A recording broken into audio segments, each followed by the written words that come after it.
Good, good morning. This is call the meeting to order. This is the public participation portion. At this time, we have no one who has indicated that they would like to participate. So if there's anyone out there who has wanted to fill a card out and did not, hearing none, we will close the public participation part.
Are we on? 2 minutes and counting, 2 minutes and counting.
Welcome to the July 6th, 2017 Volusia County Council meeting. We'll call the meeting to order. At this time, Brandon Hott of the Central Florida Free Thought Community will give the invocation and followed by the Pledge of Allegiance. I'm going to ask the council if you'll stand. Thank you. Thank you very much. Thank you, Chairman, council members, and all the citizens here and watching online. I trust that everyone had a very good 4th of July holiday weekend. This past Independence Day really got me thinking about my prior military service. Something that really stuck with me from my time in the Marine Corps was how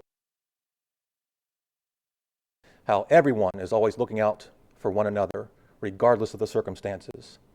This does not mean that everyone was friends with everyone else. No, you can actually not like a fellow Marine, but when it came down to it, Marines took care of their own. I served at a recruiting station in Oklahoma City in 1995. That was the year of the federal building bombing that killed 168 people, including 2 of my fellow Marines. What struck me about that incident, that tragedy, was the outpouring of support. It wasn't just the military, of course. It was the folks in the community, in the state, across the country and around the world. Never before had I personally witnessed such an outpouring of support, heartfelt sacrifices to come help out. Years later, I came here to Volusia County, and I worked for the Volusia County Sheriff's Office. I was not a deputy. I was a civilian working for them, but I was so comforted by the sense of camaraderie that I found in the sheriff's office. It could be that a deputy was sick or in financial distress. Everyone came to his aid. It could have been following a hurricane. A deputy's roof was ripped off, but he's on duty. The other deputies came forward and patched his roof for him while he's gone. These kind of things really warm your heart to know that, yes, people are out there helping one another out. So that's the message that I want to leave here today. We all come from different backgrounds. We all have differing goals. We all have differing beliefs. But I believe that we can all come together to help one another out for a common goal to help our fellow human beings. And that's the message I want to leave with you here today. Thank you for having me.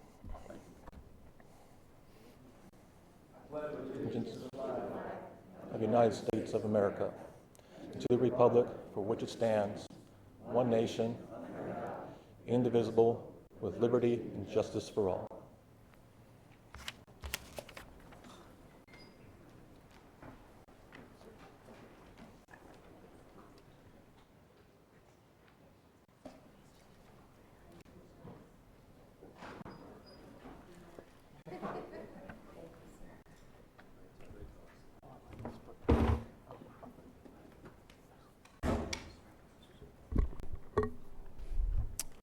May we have the roll call, please?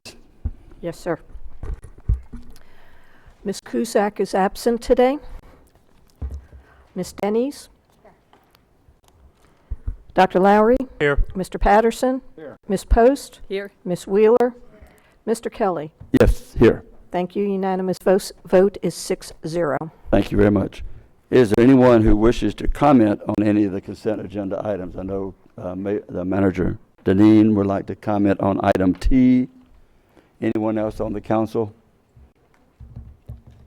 Hearing none, all in favor of the consent agenda, say aye. Aye. Those opposed, like sign. Motion carries 6-0. Mr. Deneen. Thank you, Mr. Chair. I only wanted to point out that on item T, it's a transportation improvements cost allocation agreement with the City of Daytona Beach and Tomoka Town Center.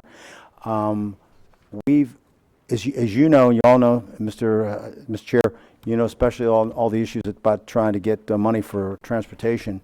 We really have an issue, and especially, I know Ms. Post knows that how hard we're trying to work up at LPGA. It's very complicated, and there just isn't money.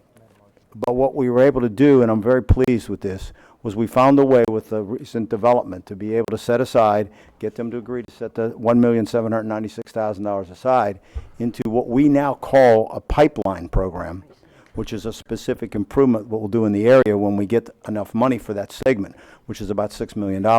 This will go into that pot.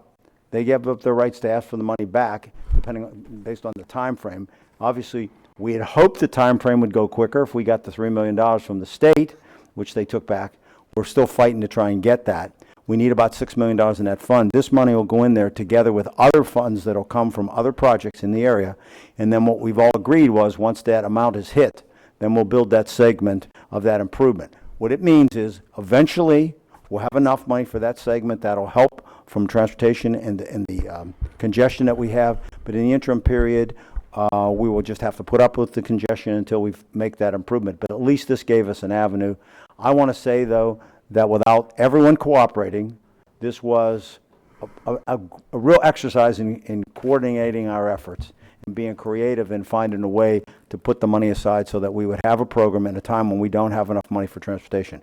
I want to applaud our partners because I think without it, we could have been in a stalemate with this, and it could have affected their ability to move forward. So thank you. There's people in the audience if they can answer questions if they need to, but I just want to point out I thought it was a great example of cooperation. Thank you. Dr. Lowry. Yeah, thank you. As a point of order, no one made a motion or second on the consent item agenda. Do we need to actually make a motion and a second on that before we vote? I also move that we accept the consent agenda items. Motion made by Dr. Lowry, second by Commissioner Denny's. Any objection to the motion?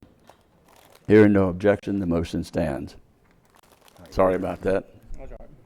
I'm getting too excited I'm getting ready to get on a plane in about 2 hours and kind of excited. So I guess that goes with the territory. Never been to Boston, so get a chance to go. We'll move to item 2, a budget resolution. It's the second amendment of the interlocal structure grant agreement with the City of DeLand for the DeLand Homeless Facility. Mr. Chair, Yes. it's Jamie. I'll present this one. Okay. Council authorized up to $125,000 if the city was able to come up with matching funds from non-governmental sources. This agreement provides that upon opening the facility and providing us with a verified audited statement that they have raised the funds, that the county will provide up to $125,000 for their first year of operations. And it's a very simple amendment to the agreement. You have representatives here from the city. The mayor I know is here to answer any questions if anyone has any. Mr. Patterson. Mr. Chair, I move approval of the second amendment to the interlocal infrastructure grant agreement for DeLand Homeless Facility. Second. Motion made and seconded then by Dr. Lowry. Any comment? Any objection to the motion? Hearing none, the motion will pass. And thank you for all your work, Bob, and your city for reaching out and making this happen. We'll move to item 3. Budget resolution amending the grant agreement with the Halifax Urban Ministries for Hope Place. And Jamie will start Jamie this. will, I'll present this one thank you, also. Jamie. Council worked on DeLand also authorized an additional $327,000 in capital funds for the Hope Place project and up to $400,000 for the first year of operating funds. What you have attached here are a number of documents. One is a completely redrafted and amended agreement with HUMS. It was easier to just redraft it than it was to provide an amended language. There is also the deed conveying back the property for the park and the library. There is also a budget resolution authorizing the funds, as well as a conceptual park plan that once you all approve it, the staff will go out and work with the community on how it will actually be developed. But we had to have something in place with the landscaping and the fence to complete our agreement with Halifax Urban Ministries. So what we're asking for is authorization and approval of all of these documents so that we can move forward with Halifax Urban Ministries and Hope Place. Okay. Ms. Post. I just wanted to make a motion to approve the amended grant agreement. Motion is made by Ms. Post. Second by Ms. Wheeler. I understand that, did you need to make a presentation? Yeah, Mr. Chair, asked Mary Evans to make some comments on a couple of things. One, they wanted to give you, because it's your money, and I've talked to council members who would like to know where they are in the construction, they were going to provide a little bit of an update there. Also because of this is a really involved agreement, and I think it's well written from both parties, but obviously it's a lot of money that went into Hope Place. And I think with this kind of expenditure of $727,000, I think Ann also wanted to address their leadership issue, because you read about it in the paper, so that they're very comfortable with where we're heading. So she's here today to make some comments and to show you some pictures and to make sure everyone's on the same page. Okay. Let me go ahead and take Ms. Denny's. No, Or you want to wait? yeah, thank you, Mr. Chair. I'll wait till after Okay. your presentation. All right, thanks. Stand up. I do a little better standing up than I do sitting And down. if you state your name. My and- name is Ann Evans. My address is 6 Festiva at Lions Paw, Daytona Beach, 32118. 32124. Sorry, I just moved. I wanted to let you know, I know you've all read in the paper about some leadership changes at Halifax Urban Ministries. As in every organization, this happens. And you can do one of two things. You can either grow from it or you slide back. We are very comfortable at Halifax Urban Ministries that this is an opportunity for us to grow. We have done several things. We have asked 3 executive directors of nonprofit agencies in this area who are very well known, very well respected, and very successful to come into our agency and take a look. Tell us the things we're doing good, tell us the things we're not doing so good, and show us some opportunities where we can get better. We are very excited about that opportunity. We also plan to have an interim director in place by mid-August. We have a search committee that consists of Halifax Urban Ministry board members. We have a businessman on the board. We have a nonprofit executive director on our search committee, a businessman on our search committee, and also a community leader on our search committee. We have already started advertising. We have developed a matrix of the qualities we're looking for in an executive director, and we have gotten applications from all over the country. We are very excited. Thanks to you and your generosity, we will be able to attract a very top caliber person because of the monies you're going to give us that will secure us and make us even better. If you have any questions, I'll be glad to answer them, but at Halifax Urban Ministries, we are excited about this opportunity for us to get stronger. Thank you, Ann. Introduce Sandy Bishop, who is on our building committee, and she's going to show you a little bit of progress that's being made at Hope Place right now. I get to do the pretty pictures. Sandy Bishop, Thank you. 144 Wingfoot Circle, Daytona Beach, Florida, 32114. And I'm sure of my zip code. If I can make this thing work. bulldozers inside the building. We have basically taken the building down to the bare bones, the roof, the structure, the columns. Occasionally, we've had to take the floor out to put in the plumbing, as you can see here. Mike Underwood is doing a tremendous job keeping a very clean job site, very organized. More plumbing going in. Outside, you can look right through the buildings that you drive by. It looks like a pavilion right now with the roof and the columns holding everything up. Clean, tidy. More of the water lines going in. Some of the slabs have stayed in place. We've taken all of the old tile, all the old flooring out. One of the bathrooms stripped down. And that's just a lift to help get people up higher. So all the old drywall's gone. Anything old and icky looking is out of the place. It's a really nice job site. That's it. And thank you. Can I answer any questions on construction? Sorry. That's okay. Thank you, Mr. Chair. First of all, this project, from the beginning, and I don't know, was it the end of 2014, the beginning of 2015, when Troy Ray was still the executive director? Right. And the community started to coalesce around a project that looked too big to tackle. We didn't think we could get it off the ground. He wasn't sure. We kept going. In his leadership and the school board's leadership, obviously they were on board. So during that time, we've had, even before this, an exchange of your executive director, Troy Ray, left to take another position. We lost a superintendent of schools, and we kept regrouping.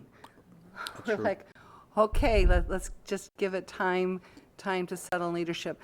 And as I'm thinking about this in your presentation now, Hope Place is all about people. None of this, everything that we do impacts people, including the leadership and the nonprofits that run it and the volunteer board members of nonprofits, your executive directors, community people, and collaboration. But from the beginning, the strength of this particular project of Hope Place is the people. And I believe it will continue to be so. So while you are in a paradigm shift, literally, that's not necessarily a bad thing. I'm still encouraged because you've had such community buy-in, and the proof of that is the changing that you've made in the original footprint that you have changed to support the local community. And now with the library and the basketball courts and a few other things to indeed enhance the neighborhood, I think that this is bigger than Hope Place.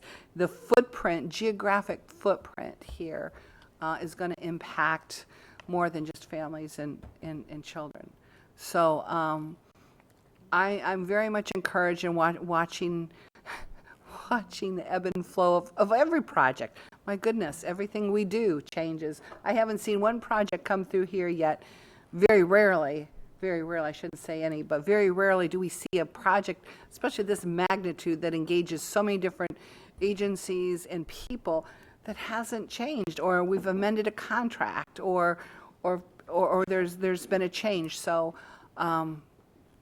just keep up the good work. I look forward to, but I would ask you to keep the bar high. We're counting on you. And you thanked us for the money we're giving you. We're not giving you money, with all due respect. We're not. We are depositing into a community for the health, safety, that's underserved, that's very drastically underserved, and making a commitment to that. And because of that, you are under a microscope, as you know, but we are going to celebrate your success, and I believe that you will be. And I like the steps that you're taking to get there. So I just want to thank you for continuing the project with all the shifts that have occurred from the beginning. So we're there with you. The council's been there with you from the beginning and will continue to be so. But then comes the verification and good work. Thank you. Thank you. Ms. Seaman? Thank you. I want to, because we are getting the property back for the park and for the library, I would need to put on the record how that may or may operate. This will be a local park because it'll pay for out of our local park impact fees. All of our local parks have different amenities. We're not certain what amenities will go here. That will be part of the community outreach to the folks that live there. Our regional library system has different levels of service within our regional libraries. We have a full service regional, we have our community libraries. How this library will operate within that regional system is not certain yet. It may not be a 7-day-a-week regional library. It may be shorter hours, different days. As the facility gets opened and the community starts to receive both the park and the library into their area, Mr. Deneen will make a determination along with council about what that level of service is. So although we refer to it as a regional library and a park, I wanted you to understand how it will actually function within the county system. Thank you. And to me, I'm not, never was discouraged, and even with this, and Troy was a good friend, and his wife as well, Cindy, who worked for me for about 14 years, the commitment that they had, and not only their commitment, but the commitment of the board members of Halifax Urban Ministries, knowing many of those being involved socially and somewhat professionally with many of them over the years. And the commitment and dedication to see this through helps to justify the investment that we're making in our entire community. So thank you all for that. Any other comments? Mr. Chair, one other quick comment, and that is just so the public understands, the money that goes to the library and to the park are not general fund money, so this is not additional funds to them. But what happened was, because of the investment that we're making and the community's making in Hope Place, it created an opportunity where you have a captive population that needed those services that now gave us an opportunity to offer to the neighborhood. So this is one of those win-wins where sometimes when you get something established, then that becomes a catalyst to allow you to do other programs that are separate money that are appropriate to use for those communities outside of Hope Place. But here we kill two birds with one stone. Thank you. Mr. Patterson, did you? Yeah, it was easy for me to jump on board with the Hope Place project when it first was presented to me, and going over there and seeing what's going on. So I continue to support that, as well as the DeLand project. I think those two projects, to me, are perfect blueprints of what should be being done to help with the homeless situation. Okay.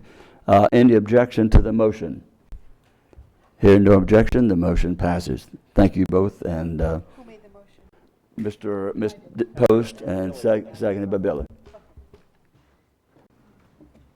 With that, we will now move to item 4, and we have an update from, I guess, Marilyn Ford. Good morning, Mr. Chair, council members. Yes, this is the, whoops, just a second. Do you have the PowerPoint? You've got a lot of books there. Is that, we're going to read all those? Hopefully you won't ask that many Okay. questions. This is the second quarterly update of this year. It covers April, May, and June. And you've received the PowerPoint as well as all the work matrices in your paperwork. I'll just go over a few of them. 16 matrices were updated, 15 as a result of county council action. And if we'll go to the second slide. Thank you. This is a table listing the department and the divisions, as well as the council meeting and the agenda item. And then new in your packet of materials, I created an index by topic, so that could help you if down the line you're looking, when do we discuss the homeless? Then you'll have that issue, and then all the different times that we discuss that for ready reference. So you have this, and if we'll go to the next slide, just to review, and particularly for those who may be listening to us and pulled the information items but aren't familiar, on the work matrices, light color blue shading indicates an action step or strategy that has been accomplished or achieved. Darker blue is a strategy that is ongoing. And where you see white in your work matrices, that's a way to say, this is what's new this quarter. So it draws your eye to it, and then afterwards you have the, thank you, you have the word new, which would mean this is an action step or strategy that you haven't seen before, hasn't appeared on a work matrix. And then there's also update. This has been on a previous work matrix, and it's alerting you this is an update to what's happened. Now, in the interest of your time, there's actually 20 slides that walks through the matrices, and I thought with your permission and due to time, I would give a brief thumbnail sketch, and then I'll move to your questions and if there's any particular slides you would like to discuss. Good. You can summarize what has happened in the last quarter. You've encouraged business. You've had 3 businesses that you've given QTI tax refund programs. That is the expectation of 100 higher paying jobs. You amended the zoning code at the airport to broaden it and encourage all types of aeronautical related businesses. You've addressed the needs of the homeless in this community with 3 separate agreements, 2 of which you've dealt with today and discussed, and 1 previously. You've addressed the mobility and the acute care services and the needs of people in our community through paratransit vehicles. You approved a crisis services transportation plan. You approved the sheriff's use of forfeiture funds over $175,000 that he'll return to the community for community programs addressing substance abuse, mental health, education, and crime prevention. You've taken an action with an eye to the future, looking at the environment as well as our quality of life and growth. You've approved an updated water quality plan. You've amended the comprehensive plan, and you've revised the policy on road impact credits, permitting transfer between different zones. You've approved multiple grants and contracts that produce revenues or that offset costs that we have. Cleanup of our waterway and the coastline, crime prevention, juvenile offenders, promoting reading through our libraries. You've acted on infrastructure and capital projects, and the next agenda item, which Mr. Rechtenwald will cover, will go over that. And you've also understood and acted on the power of partnerships. You've had actions with the Daytona State College, training EMTs and paramedics. You've worked with the city, South Daytona, on the Big Tree sidewalk, DeLand, Amelia sidewalk crossing, and there's multiple things that you've worked on. So that's just a high-level view of all the things that have happened in this quarter between your actions and the manager and staff. So at this point, I'll turn it over to any questions you may have or a specific slide you'd like to go over.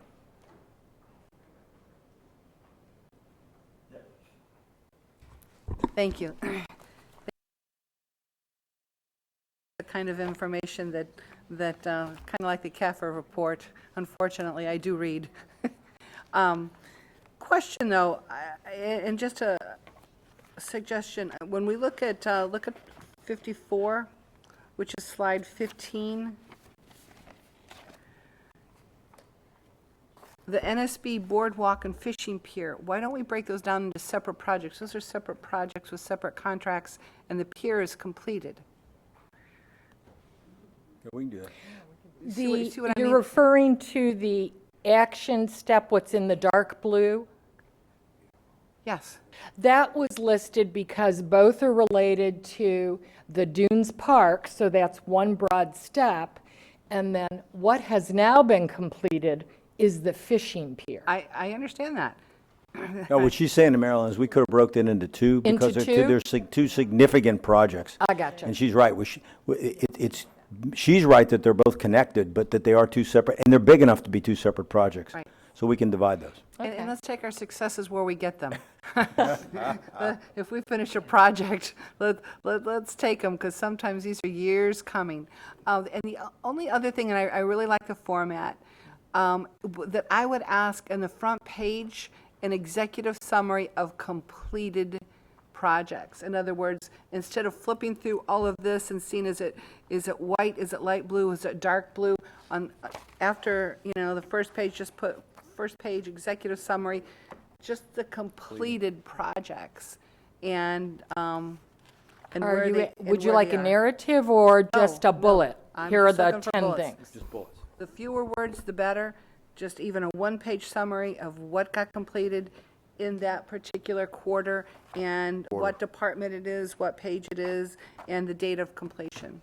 There should be a narrative, but it is longer. It's multi-page. It's about 3 pages long in the printed materials that appear right after the listing of all of the items and the index. I understand. But your point is well taken. Looking We'll for a do that. one-page Yeah, we can do that. executive summary. Yeah, I think these are the modifications changed so that it's all relevant to the council, It's so a you can great keep up. report. It's an excellent, excellent indicator of where we're going. Thank you so much. Actually, Made me tired listening to it, of everything that was accomplished. I mean, there's a tremendous amount that was accomplished, and I think what you're pointing out, to start off with what we accomplished, and then anything is referencing to those that are ongoing, it just gives us a real sense, easy to see, here's what you guys have done, here's what y'all have done, here's what has been accomplished, and that gives it right that's up one of the front. problems that we had, and I think Deb pointed out, was that we do so much that we forget more that we've done than we even remember. And we got to put it in the items on the agenda, is so for once you actually see what you're implementing that relates to what you told us to do. And there's so many things that actually, and I applaud Ms. Dennis who brought this up originally, this is really morphing into a lot better tool than we even envisioned, which, like Ed said, this way you can at least get a handle on what you accomplished. And quite frankly, I think by getting the executive summary that Deb's talking about, at the end of the year, you'll have a bullet point sheet of everything that you did in the year. It'd be a bullet point of sheets, I'm guessing. Probably. Sorry. But anyway, any other questions? Great job. Now, do we need to vote on accepting this? I don't. Dan? No. No, I didn't think so. No, we're just giving you the update. Right. That's what I thought. George is here to do your next part. I want to make sure. Thank you. Marilyn, thank you for the wonderful effort. The capital project schedule, quarterly update. George Rechtenwald. Yes, George Rechtenwald, Deputy County Manager. Let's get adjusted here. I'll try to work mainly off the just the Gantt chart in the beginning.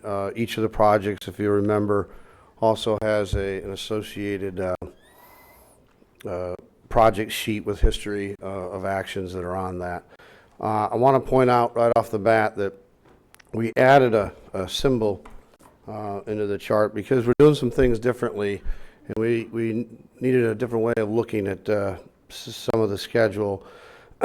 We're doing a little bit more construction management at risk, and that entails kind of mixing some things in terms of design and permitting, and then construction and bidding. So there's overlap, and also the nature of the projects. If when you're doing a rehabilitation, we would call it, and it would be funded under one project, but there's really a bunch of little projects within it. So, and you'll see that on the terminal renovation project, where we have basically, we're currently working in design with the architect, but we also have a construction manager on board. And what that process does is it allows us to really true up the numbers as we're going along. It's not quite a design build, but it works that way as a team, so that when someone comes up with an idea, an architect, that we can get true numbers onto what's really going to happen with that particular look before he gets too far down the line. And we say, oops, that probably more expensive than what we wanted to go, or maybe we could save money over here by doing it this particular method. So I just wanted to point that out. You'll see that on the terminal renovation project. I'll just go down through the changes and some of the highlights here. The elections warehouse was, we're showing that being pushed out a little bit, basically because we're still searching really for where we would locate that. So when we figure out the property, then we have the land acquisition, kind of everything is shoved out until that time that happens. Now, if we were to hit something tomorrow, and we would still have to work, of course, the design and everything, but we could, possibly tighten that back up. The other one I was going to point out, also, if you look off in the project names, anything in bold has been. This library we just talked about, that is now, and by the way, that's different than the Hope Place, because this is one we're actually managing and doing. So the library services facility is now on there with its schedule. City Island Playground, same thing. Out at the airport, one of the biggest change out there is the terminal air handler replacement. If you'll recall, the same contractor has both the airport and the Ocean Center, so they're working together. Right now, I'll say that they're out at the Ocean Center. Meanwhile, at the airport, they're waiting the grant award, and FAA is a little bit different than almost anything we do. And at FAA, we have to actually get the numbers, actually go out to bid, and then send that information to the FAA to make a final determination. Most of the things we do, it's the other way around. We have an engineer's estimate, and we go ahead and we get the money secured, and then we go out to bid. Contractors would prefer it that way because they know for sure it's going to happen. But the FAA is a little bit different animal, and we, of course, we like their money, so we're going to play by their rules. So in that one there, we're awaiting the grant award, and then we'll move forward with that. But in the meantime, the contractor is on site working at the Ocean Center. He's already removed 3 handlers. My understanding is he's got some of the units coming in the next few days. So they're working at night, and they're working around the events that we have there, which is they're very expensive. Again, the terminal renovation I spoke to, that's kind of where you'll see some of the overlap there. The other thing at the Ocean Center, you're talking the main marquee replacement project that's moving along. We are working with the city for a use permit. We had to make sure some of the lighting requirements were met, and I think we're working well together there. I don't see any problem. The Branch Jail, if you've ever seen the roof of the jail, of course, it's an expansive area and a lot going on. And several years ago, we gave pictures of the leaks and stuff and the damage that's going on inside. I'm happy to say that project's in motion. The phase 1 is in the middle of construction. Phase 2, we actually right now have the construction bid advertising going on. So that kicked out a little bit, but that's okay because it's tying in with what we're already doing on phase 1. Some of the other projects, we just want to say, like the Hiles parking lot down there in New Smyrna was advertised on June 11th, so that's on schedule for construction. You just mentioned the fishing pier, that has been complete, and the boardwalk is ongoing as we speak, and that's going real well. Then we get into some of the parking lots. We, of course, completed, I even hate to mention this one, the one next to the future Hard Rock. So that's complete, and everyone's using it very well. The next one is what was the old Argosy Hotel. That one and the next one slipped a little bit, but that's okay. But we had some permitting and issues, and in one case, we had to remove a fuel tank at the one at 726 North Atlantic Avenue, but they're on track. They slid out a little bit, but that'll work out okay. The next one is the Cardinal, the property we bought up there with the other place, that shopping center and all that. That's I just added that on. It's in the middle of its design and permitting, and we expect it to go to construction in the first quarter of the next fiscal year. I mentioned this to several people. The LPGA section that we're widening, Jimmy Ann to Derbyshire. We had some utility issues out there. And basically what you had is the power company had some really large poles had to be moved. And without them moving them, we couldn't really move other utilities, city utilities out. So that delayed the project about 6 months, but that's up and going now. And that's just something we have to deal with. When you're out there with in the road right away, there's more people than us, and so we work with the power company. Of course, you had Hurricane Matthew in there, and I'm sure they were busy. They did a wonderful job getting power up and everything for everybody, and so part of the trade-off is making sure, we could work with them. So that's moved out of the way. Then that allows the underground utility lines to be moved out to the edge of the right-of-way.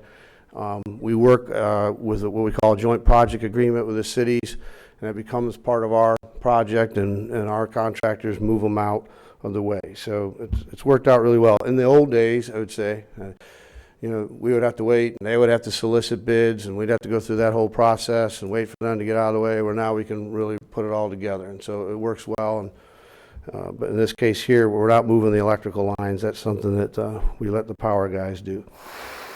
Good call. Yeah.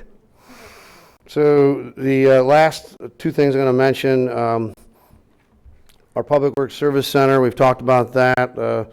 There's been we're definitely hunting for some property out there. We've got some things we're looking at, and I hope to be able to bring something forward soon on that. So again, without actually having the land acquisition, just everything's kind of been shoved out. There was a slight change with one. I actually think that'll actually finish ahead of when it's on there. And I passed out the Oak Hill Indian Harbor project. Now this is something that this is a septic tank removal project.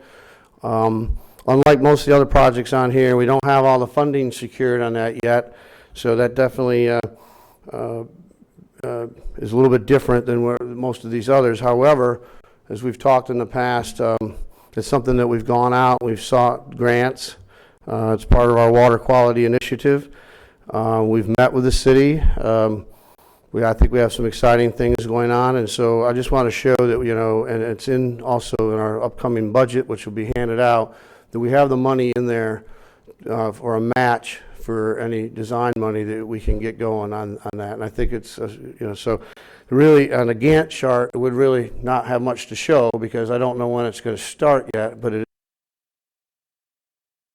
budget for utilities. And that's important when we go for grants. We'll be able to show that it's in our capital program and how much it's funded for today.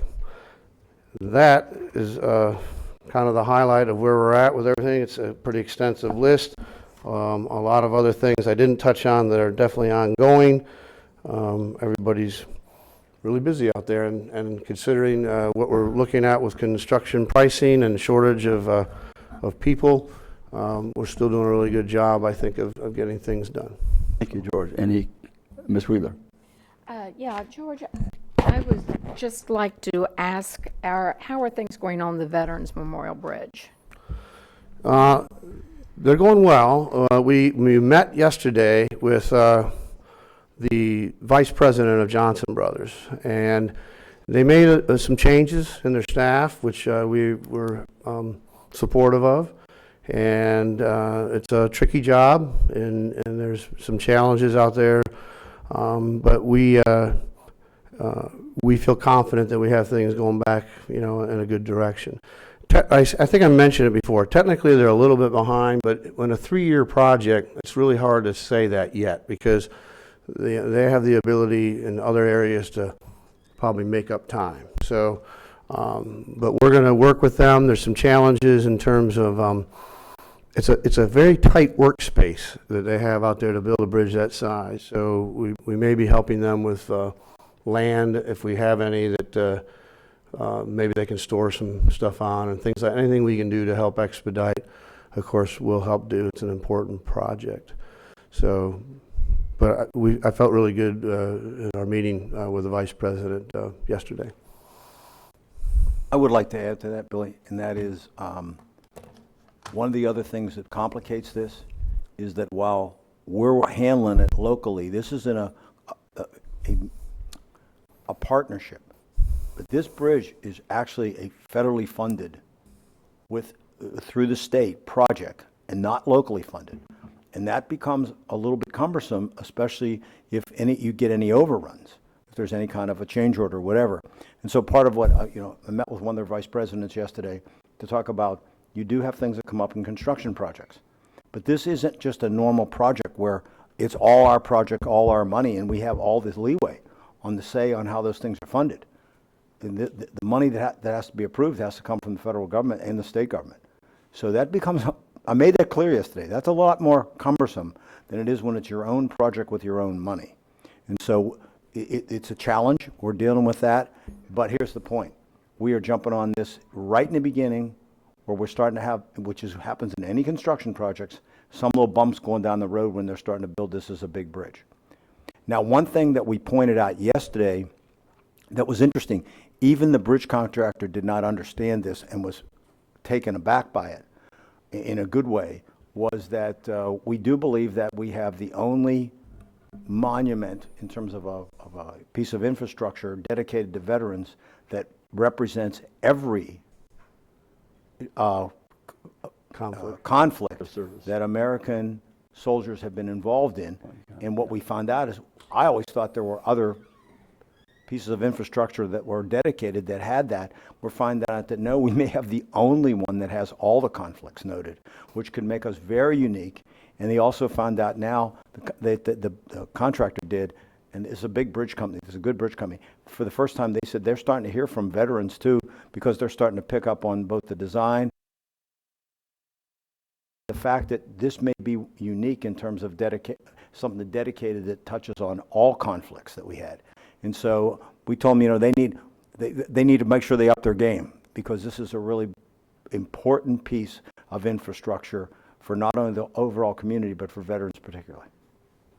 And I think you mentioned in our conversation, this is the first time a bridge of this type has been constructed in several years. Probably about 100 years. It's about been 100 a long years time. for this particular type. In Florida, definitely. It's In Florida. It's rare to have the type of arch bridge. Any other questions? Thank you, George. Thank you. And everyone for bringing us that update. Do we have any public participation cards, Marcy? No, sir. Okay, we will move. That's it? Zero. We'll move to the discussion of matters not on the agenda, and I'm going to start, I think if we can hear from the county manager, the attorney, and the council, then that way if we have questions on anything that they're commenting on, we can include that in some of our comments as we close. So, Mr. Deneen. Mr. Chair, I was asked to give a quick, Jessica will come forward, give you a quick update of the 4th of July in terms of the cleanup. I will tell you that the good news is you didn't hear any other things from me in terms of issues. I mean, obviously, we dealt with the public. We tried to protect and be safe. It turned out to be a very safe holiday. A lot of people had a lot of fun, and it was a 5-day weekend for us, so it was an enormous amount of crowds. And so it's really, she's going to give you an update on how we did on the cleanup. Jessica? Thank you for your time. Jessica Winterwerp, Volusia County Coastal Director.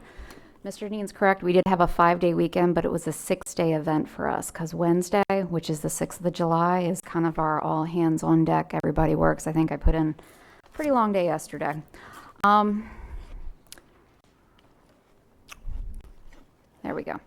So 2017, we did something a little bit different. I put the picture on there. This is a great picture. People, this is what we want. If you're going to go have fun and you're going to have trash, collect it all by the cans because that makes us a lot easier for us to pick up our trash. I thought it was very interesting that there's nothing in the recycle bin and they put it all in the trash. It's just, people are great. It's what we want them to do. They did it correctly. Thank you. We did a big social media outreach this year. You're probably familiar. Joanne's group came up with a really great catchy line, toes in the sand, trash in the can. We had some really great news articles in the Journal and other outlets this year as well, kind of tying the environmental aspect to what happens if you leave your debris on the beach. We did some targeted signage for our beach patrons. We had a plane in the air with a banner, and then Beach Safety had one of their interpretive traffic management panels sitting right there at ISB. As you drove onto the beach, it said, please pick up your litter. We also engaged our volunteers. We have a wonderful program that is run by the Growth and Resource Management Division called the Adopt a Beach, where citizens, community groups, Boy Scouts, I believe the Bethune-Cookman football team even section, where you can adopt a mile of the beach and you pick up, and our volunteer organizations provide buckets, gloves, trash, t-shirts, stickers, all this kind of fun stuff, and it allows the community to go out and start picking up some litter. We also distributed flyers to the hotels and condos, because those of people who may not be familiar with our area, they come from out of town, they may not know that we don't groom our beaches like New Jersey grooms their beaches. So we tried to get the information out there a little bit better. This is a picture of, I call it our 6 a.m. trash removal parade. 2 locations we stage our removal teams out of. One is Flagler Avenue and the other one is beach headquarters in Daytona Beach. What some people may not know is that our contractors cannot go on the beach until it is cleared by the Turtle Patrol. So we literally wait there at 5:45 staged up, and then the Turtle Patrol goes out and we are following them in a parade. Turtle Patrol splits, one goes north, one goes south, and then so does our trash contractor. And I just thought that was a great picture. So 6:45, we had walkers. A walker is a person with a picker and a bucket, and they're walking, picking and putting in their bucket. We also had, they started at 5:45 before the trucks even went out on the beach. So they were walking the beach at first light. We had everything, the major event cleanup was complete by 1:30, and then that afternoon we just continued with our regular beach-going maintenance that we do. Our team this year consisted of 12 walkers. We had 6 in the north and 6 in the south. We had 30 roving vehicles. Now, if you look in the picture, you'll see a golf cart with about 6 trash cans tied to it. That is a roving vehicle. We had 30 of those guys out there, 20 in the north, 10 in the south, 4 flatbed trucks, 2 in the north, 2 in the south, 4 trailers, 9 carts, 3 garbage trucks, and 5 dumpsters, and a partridge in a pear tree. 2 20-yard dumpsters and a 30-yard dumpster were staged at various locations on the north end. We used Tornado, we used the parking lot that Mr. Rectenwald talked about at the other place, and we had another one in the core. I don't remember exactly where that was. And we had 2 20-yard dumpsters in the south end. The Hiles 20-yard dumpster we emptied twice. So put it in the trash. This is just some operational pictures of kind of what we pick up. We have some great citizens that put their trash in plastic bags and leave them up at the trash tees. We love that because you're collecting that mass, putting it in a concise area, and then it doesn't blow away. We also have a large number of firework debris, which I'll remind everybody again is completely illegal to possess on the beach. This is at our Tornado parking lot in the north end. You can see the debris in the dumpster behind, along with the trailer, just to kind of show you a little more of our operations. Our contractor is notorious. Their uniform is Blaze Orange t-shirts. So if you ever see a crew of Blaze Orange walking on the beach, those are our folks working for us. That's another picture of a dumpster. I'm just trashy presentation. This is heartwarming. I told you guys we reached out to our volunteers. Somebody sent us a picture, a screenshot from the Volusia County Moms Facebook page. Caleb, who we went ahead and put his picture up here, picked up a whole bag of trash for us. This is what we like. This is what we want. We are reaching out to that next generation that it is not acceptable to leave on our beach. We had 7 miles covered by our Adopt a Beachers. I went ahead and put their names on there. Thank you, thank you, thank you. If anybody is interested in adopting a mile of the beach, reach out to me. I'll give you the contact. We'll get you organized. We have some really exciting ideas for next year on how to make this bigger. And maybe we can start having people celebrate July 6th as Let's Go Pick Up Trash Day. Operational costs. Normal, regular Friday through Wednesday, we spend about $21,876. This weekend from June 30th through July 5th, we spent 33,328. We had 42.93 tons total in this period. That's a lot of trash. That includes Friday, Saturday, Sunday, Monday, Tuesday, and Wednesday. Just for historical numbers, 2015, we pulled 13 tons off on July 5th. Last year, we had about 20, and this year, we had 26.57. The message is getting out there during the regular beach days, the Friday through Tuesday afternoon. The message is not getting out there for the fireworks. It's illegal. They're still doing it. So that's all I got. Thank you very much. Thank you, Anything- Jessica. I have two other things. This next one, Sue, pass that letter out, would you?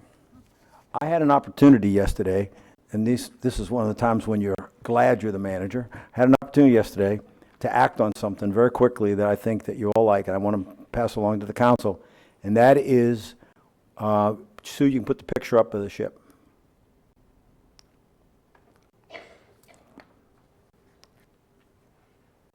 Okay. We had an opportunity yesterday, and I grabbed it. This ship is now in Palm Coast. It's on the Miami River, and a number of people wanted it. They wanted it. It was seized by the Coast Guard for running drugs, and it's perfect for our reef program because of the length and the height of the ship. We try to balance, because of the cost, ships in with the artificial reefs that we use that are mostly concrete. You'll see the letter that I have in front of you that I sent. I talked to the county attorney, who believed that the council can either waive the provisions of purchasing, or I can act under my emergency authority. I felt that we needed to grab this. The ship was donated to us. It was like first come, whoever wanted to grab it first. They like our reef program. We are really getting a reputation for building one of the more spectacular artificial reef programs. And this, they know, would fit our reef program. One thing is we're going to put it in about 80 feet of water, and it has to have 45 feet of water over it, or 40 feet over it. So you can only take a certain height of ship. Ships are wonderful for marine growth. They're wonderful for fishing, and they are outstanding for diving.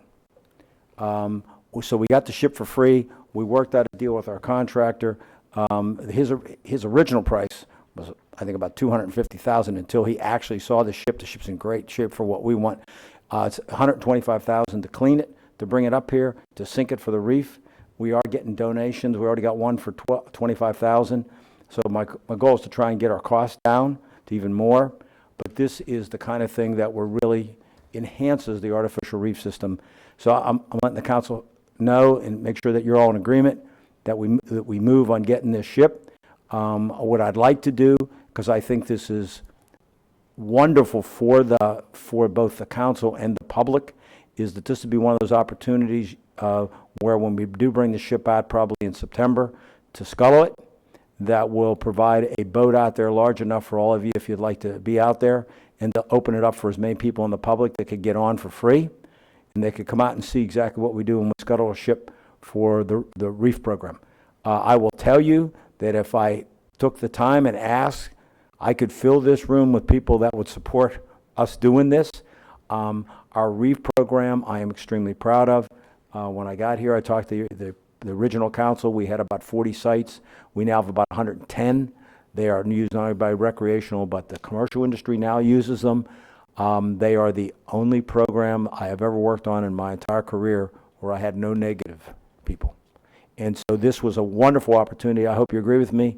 This is a 150-foot ship, and it'll make a tremendous reef for us. Dan, you had a comment on this. Yes, sir.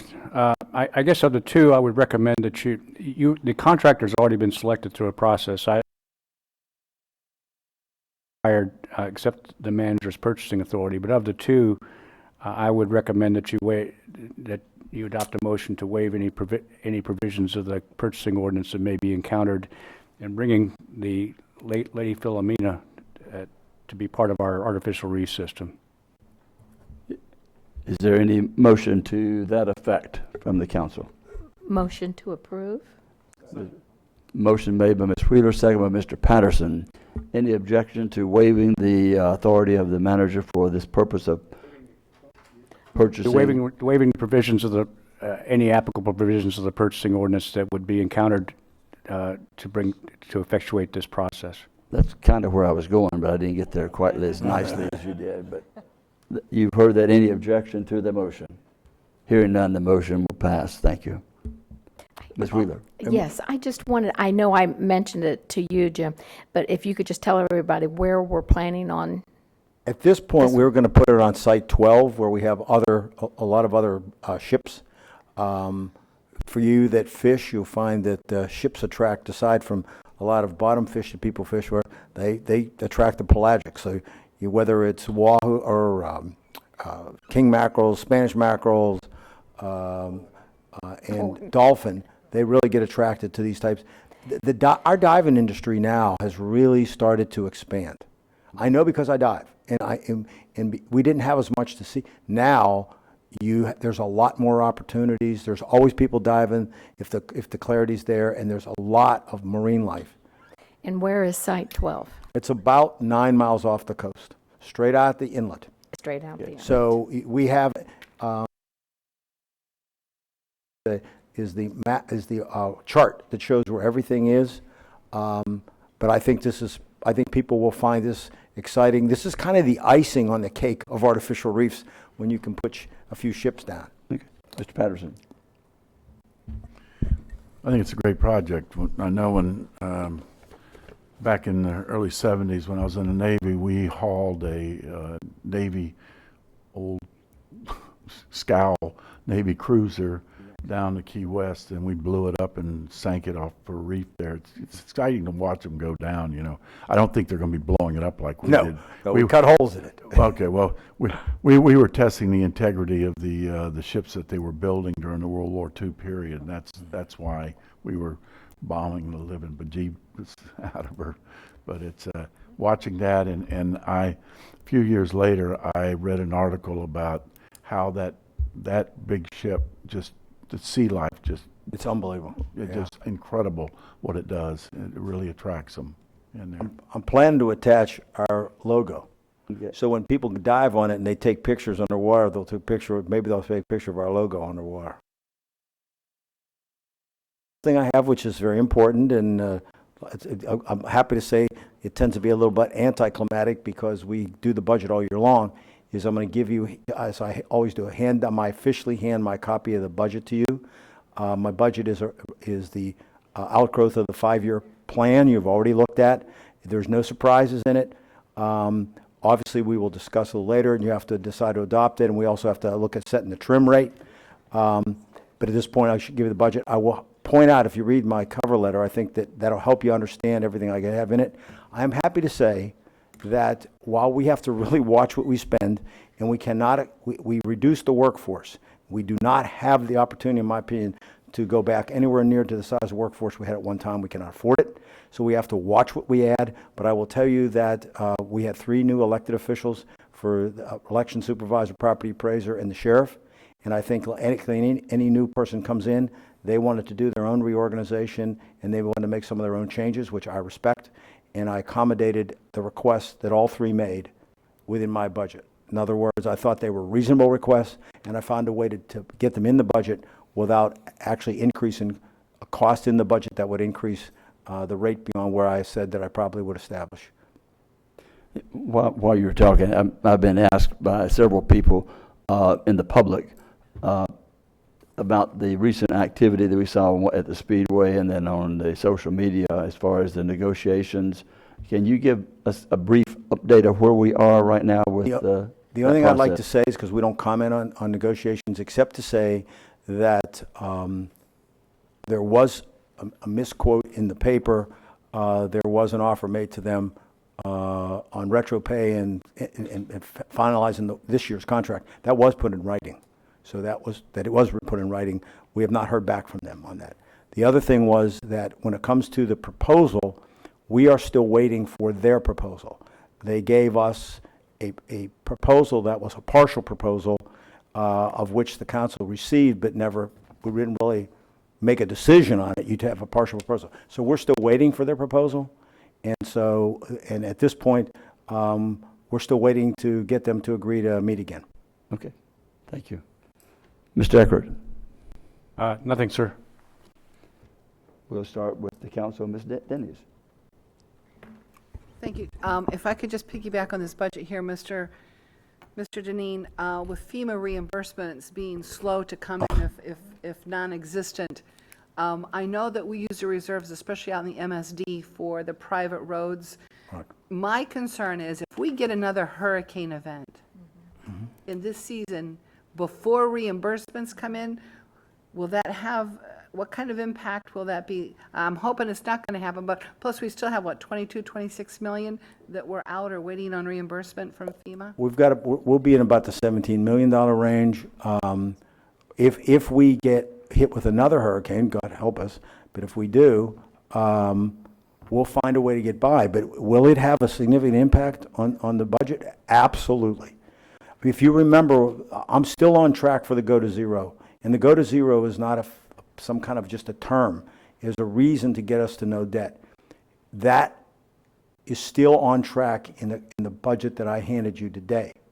I will tell you that if we have a hurricane and they do not pay us, then you really will undermine that program, because there is a limit to how much we can take out of reserves to where you have little to no reserve, and then there's no way to pay down that kind of debt. Let me make this really clear, because I feel good about this, but it's the reality of the world we live in. As I mentioned earlier during the hurricane, I've been living these. I didn't have hurricanes up north. We had tornadoes and a lot of things.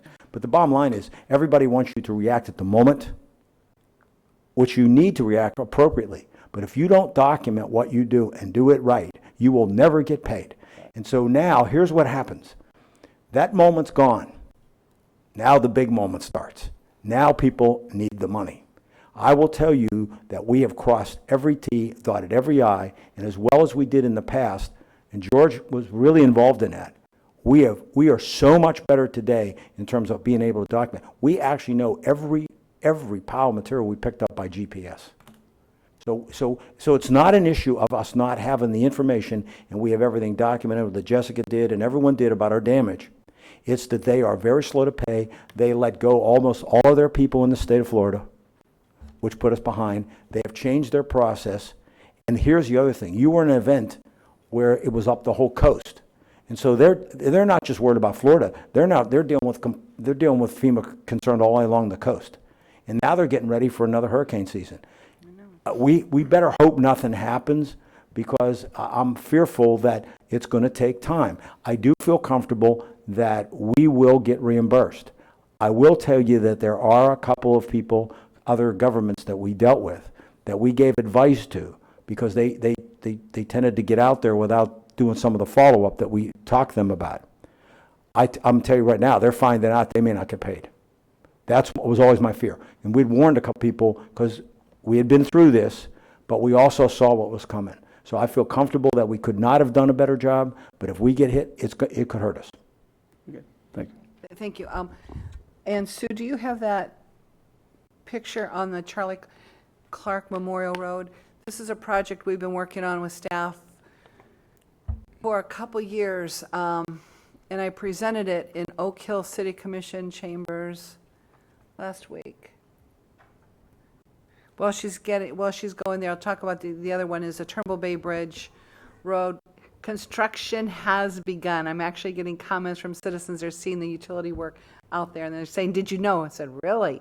Yeah, finally." But we're there. Thank you to staff. The citizens are really happy about that. And the pushback that I'm getting is because how come we have to go around and part of it's closed? I said, you should be very thankful, because other than that, our option was to close it down in a 1.1 mile detour. So yes, it's going to be uncomfortable, and yes, we may be getting some concerns about the construction, but the bridge is remaining open, and it's a great project. So thank you. Thank you for Jerry and staff. Look forward to getting that project. And actually, that's another one we have to read, that council's agreed to name the Mike Eater Bridge. So we'll take care of that, I guess, when we're ready to actually open that particular bridge. But this is a Charlie Clark Memorial Road. I was asked by several citizens down in Oak Hill. I didn't know Mr. Clark, but it's a real legacy for this particular family and Old Florida. So I presented this to the family members last week. They were thrilled. The markers are up, they're draped. We're going to be doing unveiling or undraping, I don't know what the word is actually out there, but what we have dedicated is the Memorial Road, 9 mile from County Road 4164, which is Maytown, from the Maytown Spur down to the Beacon Light Road, in honor of this man and his family legacy. And as I did my homework and drilled down a little bit about him and went through the history, it really is impressive to read what happened back in the day down in Oak Hill and the legacy. I mean, it's impressive. It was an honor for me to learn about this family and to present this to their family, and it meant a whole lot. Then that's all I have. Thank you so much. Thank you. Dr. Lowry. I have nothing, thank you. Mr. Patterson. Let me get my list out here. Okay. No. You know, the legislature is going to be starting earlier next year. I think we need to start looking at what we got, but the governor killed us on, and you know what we're going to be looking at in the future, and start working with our legislative delegation sooner than later. So I'm hoping we've got some plans on meeting that. Just need it for me. You take them upstairs. And that's about it. Ms. Post. Or you can print them out. Hi, good afternoon, or good morning still. Wow. Oh my gosh, this is fantastic. All right, there's a couple of things I wanted to touch on. Let's see.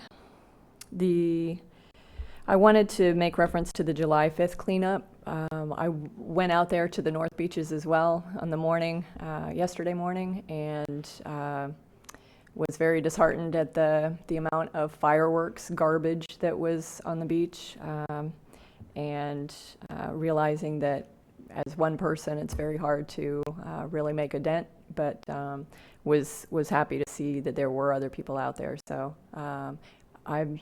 I'm glad that we're actually doing the social media and getting these programs going to really work on it, because what a difference 26 tons this year as compared to 14 or 15 last year. So I wanted to point that out.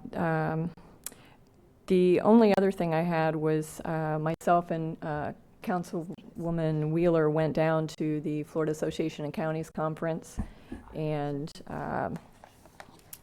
last week, and it was very beneficial. We were able to talk to a lot of other council members from around the state.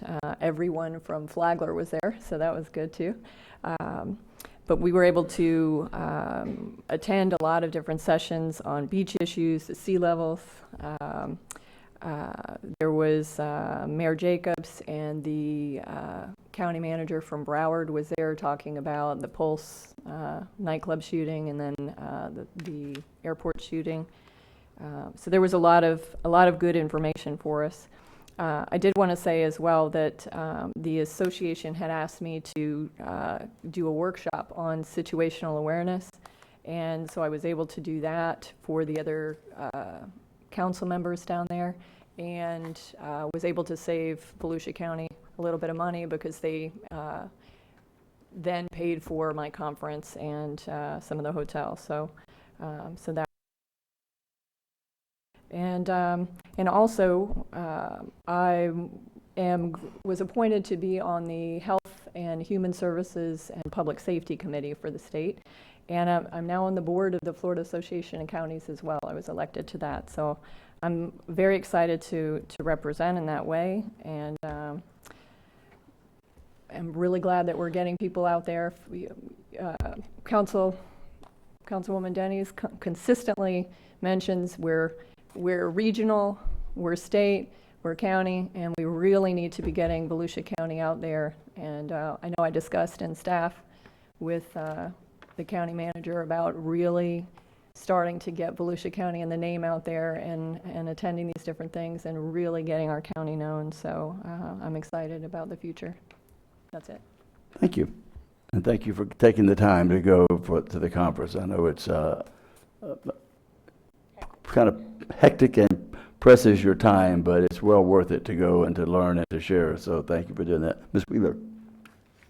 Yeah, I just, to carry on with what Ms. Post said, it was a great event. We learned so much. And one of the other topics that was discussed that I think, we are going to have to start looking at seriously is the issue with drones. And that is becoming a real situation for many cities and as well as the counties and the state. And I think we have to keep our heads up on that. There were a lot of issues that they discussed that it always gives us a heads up when we go to events like that. You kind of know what's down the road in other places, so we have to keep our eyes open for what's going on here. So I appreciate the opportunity to go. It's great, and thank you very much. Thank you. Thank you again for going. First on my little list is I'm planning to attend the Florida County Commissioners event in Washington, D.C. on the 27th of July. I received a letter, email from the Deputy Director of Intergovernmental Affairs for the White House. The purpose of this is, I'll just read this because it's, I think, kind of impressive, is to coordinate the event schedule with federal agencies. Maybe FEMA might be one of them. We anticipate representatives from each federal agency to participate in this event. The representatives of the agencies will be senior-level agency officials, including potential of Cabinet Secretary participation. Senior-level White House staff will also lead and participate in portions of the event throughout the day, and the team will provide an updated schedule later.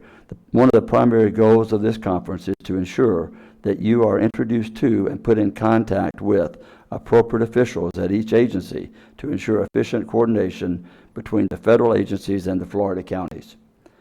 This conference will be an opportunity for the administration to strengthen our relationship with local entities of government. So with permission, I'm going to take the time to go, working on my schedule now for that.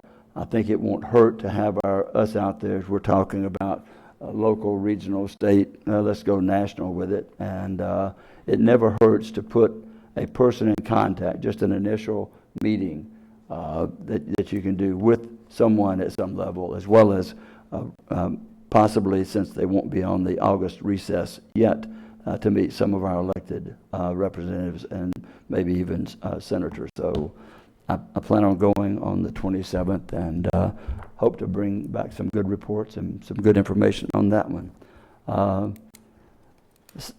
Next one is, I know that we're working toward the beach organization, a workshop. We're working on the concessions. I asked for, and if I didn't ask individually just for me, but for a chart of the beach safety division, and it's in your book, but I had them pull that up, and for the organizational chart, it's amazing what's all there, and I think we have some opportunities there to maybe look at some of that for some efficiencies. I'm looking forward to the beach concessions moving forward. We're all getting criticized in different places for what we're doing, and my comment is,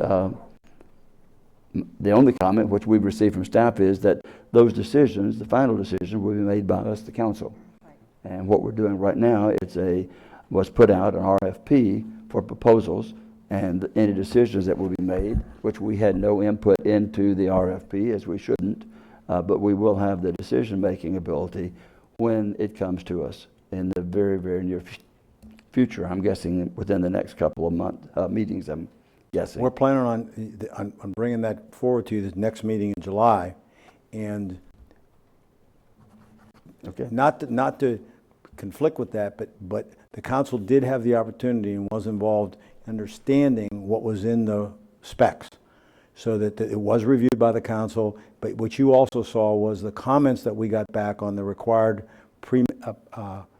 mandatory pre-bid, where you heard and where we gave all the people that might bid an opportunity to comment on the specs. All the stuff was taken into consideration. We looked at it, if you remember, we ran it by you as to whether there should changes to be made. So I feel very comfortable that the people are now bidding things that are very reasonable, very rational, and I think that it'll be a clean process, and I think that important, and I hate to use political animal, but it is to a certain degree, that in some cases when it comes to the beach, it's the better that the council you felt like, because you're the ones that get held accountable for everything that goes on the beach. So you'll know which vendor, and they'll win you over in the meeting, and you'll make your decision. Ms. Dennis?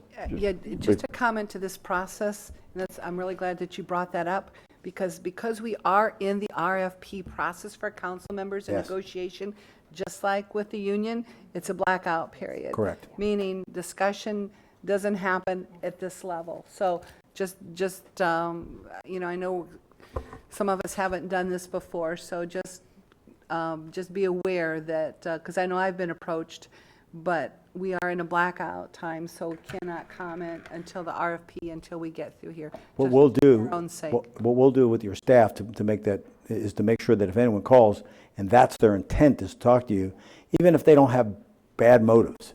The fact of the matter is that if someone feels that they gave you had separate information for them, then you create a problem that they had an undue influence on what might the decision be, even by accident. So that's what I think you're trying to clarify. But I think it'll be fine. I think it's a smooth process, and I think that because we had already solved all the issues of going away from all the multiple vendors to a single vendor, that this ought to be a very thoughtful, and I think you'll like the process. Okay. Just one more thing. I'm just going to throw this out there. Ms. Denny's did recently, but I'll throw it out there kind of semi-seriously, is that I would like for us to consider, to look, at least discuss the possibility of selling all the off-beach parking that we have acquired for the purpose of developing, and taking that funding and using it to apply it maybe toward the boardwalk or some other thing, because